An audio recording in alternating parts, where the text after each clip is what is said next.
Les droits de l'homme sont au cœur de toute démocratie. Ils correspondent aux valeurs fondamentales, notamment de dignité, d'égalité et de respect mutuel qui fondent la vie des nations.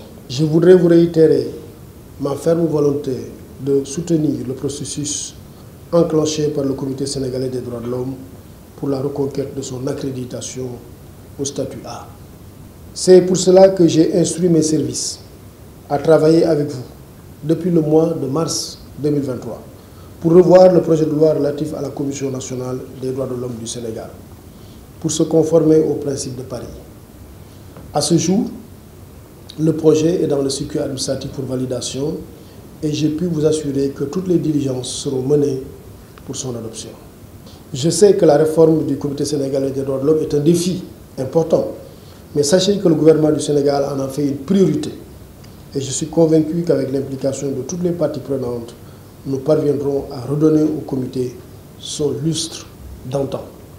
Chers membres du comité, votre installation en tant que membre est un nouveau point de départ pour le Comité sénégalais des droits de l'homme. Votre mission est noble et exigeante. Et je dois dire que je suis à la fois impressionné et satisfait de voir que le comité compte de tout nouveaux membres qui viennent y arriver, mais le comité aussi compte des figures emblématiques du Comité des droits de l'homme au Sénégal. Vous avez été choisi en raison de votre expertise, j'ajouterai de votre expérience, de votre intégrité et de votre dévouement envers la cause des droits de l'homme. Votre responsabilité est de veiller à ce que la structure nationale des droits de l'homme joue pleinement son rôle de promotion et de protection des droits de l'homme dans des contextes tels que l'exploitation du gaz et du pétrole, le changement climatique, les problèmes environnementaux, la problématique des droits des communautés. En tant qu'organe de consultation, le gouvernement sera attentif à vos avis et recommandations pour une meilleure protection des droits de l'homme. De 2000 à 2012, le Comité sénégalais des droits de l'homme a subi un ostracisme sans précédent qui a conduit à son effacement de la mémoire institutionnelle et de celle de l'opinion publique. Cette situation a complètement affaibli l'institution et l'a placée dans une léthargie totale qui lui a valu sa rétrogradation au statut B en décembre 2012 pour les raisons suivantes.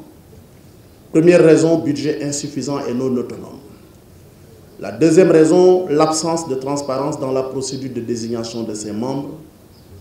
Troisième raison, défaut d'engagement des membres à temps plein, c'est-à-dire que c'est des membres qui sont engagés à temps partiel.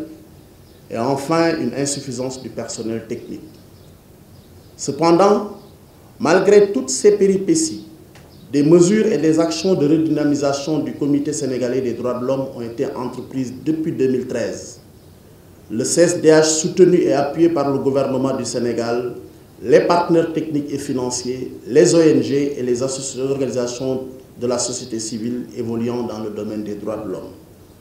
Parmi ces mesures, on peut citer entre autres l'augmentation du budget qui est passé de 36 millions en 2012 à 100 millions en 2021, donc une augmentation substantielle. La mise à disposition d'un nouveau siège fonctionnel et adapté. C'est le siège que vous avez vu tout à l'heure à travers cette vidéo. La présentation du rapport annuel sur les activités du Comité sénégalais des droits de l'homme et la situation des droits de l'homme au Sénégal au président de la République conformément à l'article 8 de la loi 82-97.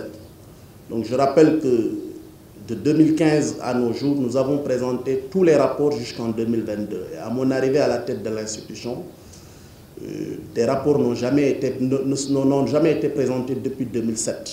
Et là, nous avons renoué avec cette tradition qui consiste à élaborer les rapports annuels d'activité et de la situation des droits de l'homme et à présenter au président de la République. Et le dernier rapport a été transmis tout récemment à M. le Président de la République. Le renouvellement du mandat des membres, d'où la tenue de cette cérémonie d'installation. Ça fait partie également des actions. De plus, le Comité sénégalais des droits de l'homme, avec l'appui de l'État, des partenaires techniques et financiers et la participation de la société civile, a engagé une série d'actions pour la conformité de l'institution au principe de Paris et la reconquête du statut A par l'élaboration d'un projet de loi pour une réforme du comité qui devra à court terme aboutir à l'adoption de la nouvelle loi portant Commission nationale des droits de l'homme du Sénégal. Le statut actuel du Comité sénégalais des droits de l'homme avec son statut B ne correspond ni à la réalité des droits de l'homme au Sénégal, ni à son leadership africain et mondial dans le domaine de la promotion et de la protection des droits de l'homme. Réinstitutionnaliser aujourd'hui le Comité sénégalais des droits de l'homme par la restauration de son statut A et renforcer l'image du Sénégal en matière de droits humains constitue pour nous une priorité et une urgence. Cette réforme permettra de cristalliser, capitaliser, coordonner et mettre en cohérence notre politique nationale en matière de droits de l'homme.